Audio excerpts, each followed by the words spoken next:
I start करते हैं अपना नेक्स्ट न्यूमेरिकल जो हमारा न्यूमेरिकल नंबर 6 है। A force of 1.5 into 10 to the power 4 newton causes a strain of 1.4 into 10 to the power minus 4 in a steel cable of cross sectional area. हमारे पास given है 4.8 into 10 to the power minus 4 metre square. हमारे पास area भी given है, हमारे पास strain भी गिवन है, हमारे पास फोर्स भी गिवन है। आपने क्या फाइंड करना है कि what is the Young's modulus of the steel of the cable, कि हमने इसका स्टील केबल का यंग्स मॉडुलस फाइंड करना है। तो सबसे पहले मैं फोर्स लिख लूँ जो हमारे पास गिवन है 1.5 into 10 to the power 4 Newton.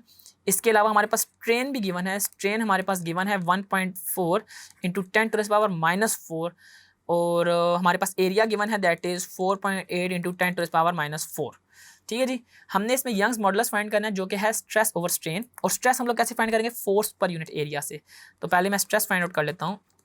Stress is equal to force per unit area. Force है मेरे पास 1.5 इंटू 10 टू द पावर 4 और एरिया है मेरे पास 4.8 into 10 to the power minus 4। Area के यूनिट्स आपने साथ साथ लिखने होते हैं दैट इज मीटर स्क्वायर। ठीक है जी। तो मैं इनको सॉल्व करता हूँ। न्यूमरेटर में मैं लिख लेता हूँ 1.5 इंटू 10 टू द पावर 4 और डिनोमिनेटर में मेरे पास आ जाता है 4.8 into 10 to the power minus 4 और इनको सॉल्व करें तो ये हमारे पास आता है 3125 और आगे हमारे पास नंबर ऑफ जीरोज जो हैं वो हैं 1 2 3 4।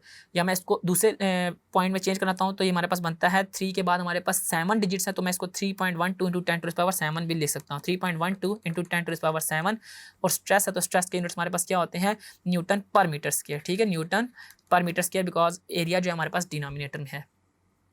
अब हमने स्ट्रेस फाइंड आउट कर लिया है। अब इसके बाद हम इसमें यंग्स मॉडुलस को फाइंड करने जा रहे हैं और यंग्स मॉडुलस का फार्मूला आपके सामने लिखा हुआ है that is stress over strain.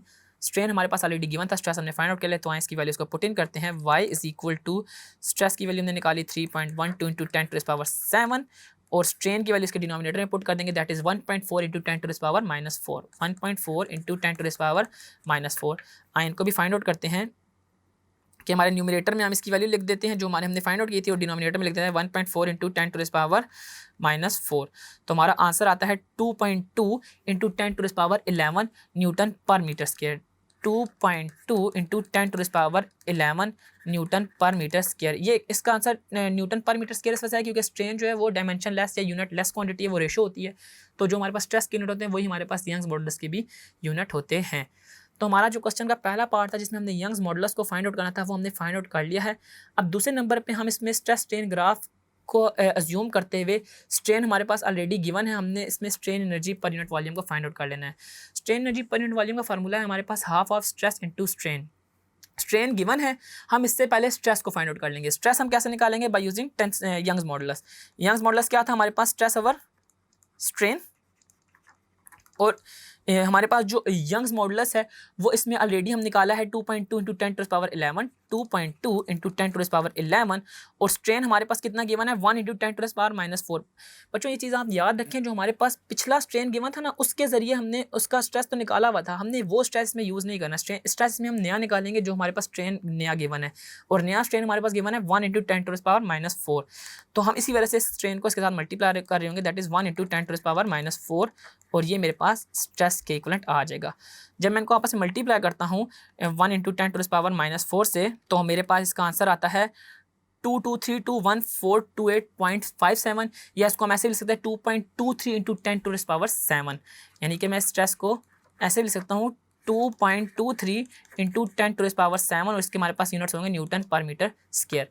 अब हमने इसमें स्ट्रेस को फाइंड आउट कर लिया है, स्ट्रेन हमारे पास गिवन है, तो इसके जरिए हम strain energy per unit volume का फाइंड आउट कर लेंगे। और strain energy per unit volume का जो हमारे पास फार्मूला है वो था half of stress multiply by strain. ठीक है जी। अगर हम half of stress multiply by strain को मल्टीप्लाई करते हैं 1/2 के साथ, मतलब स्ट्रेस को स्ट्रेन को मल्टीप्लाई करते हैं तो हमारे पास एनर्जी पर यूनिट वॉल्यूम आ जाएगी। अब स्ट्रेस क्या है मेरे पास, इसमें मैं स्ट्रेस की वैल्यू लिखता हूँ 2.23 इंटू 10 टू द पावर 7 और जो मेरे पास स्ट्रेन था वो 1 into 10 to the power minus 4 था। 1 into 10 to the power minus 4 है और 7 1/2 नीचे डिवाइड हो रहा है, तो मैं इसको मल्टीप्लाई कर लेता हूँ। Multiply by 1 into 10 to the power minus 4, जो भी मेरे पास आंसर आता है इसको मैं 2 से डिवाइड कर लेता हूँ। जब मैं 2 से इसको डिवाइड करता हूँ तो मेरा आंसर आता है 1.1 इंटू 10 टू द पावर 3। 1.1 इंटू 10⁻³ और एनर्जी पर यूनिट वॉल्यूम है तो इसके हमारे पास जो यूनिट होंगे वो जाउल पर मीटर क्यूब होंगे, क्योंकि एनर्जी के यूनिट्स हमारे पास जाउल होते हैं और वॉल्यूम है तो वॉल्यूम के यूनिट मीटर क्यूब होते हैं, और अगर हमारे पास चीज़ डिनोमिनेटर में लिखी हो तो हम उसको पर मीटर क्यूब कह रहे होते हैं। तो ये था हमारा लास्ट न्यूमेरिकल, जिसमें आपने देखा कि अगर आपके पास फोर्स, स्ट्रेन और एरिया गिवन हो तो आप इसमें कैसे यंग्स मॉडुलस और इसके अलावा चेंज इन लेंथ या strain energy per unit volume को ईजिली फाइंड आउट कर सकते हैं।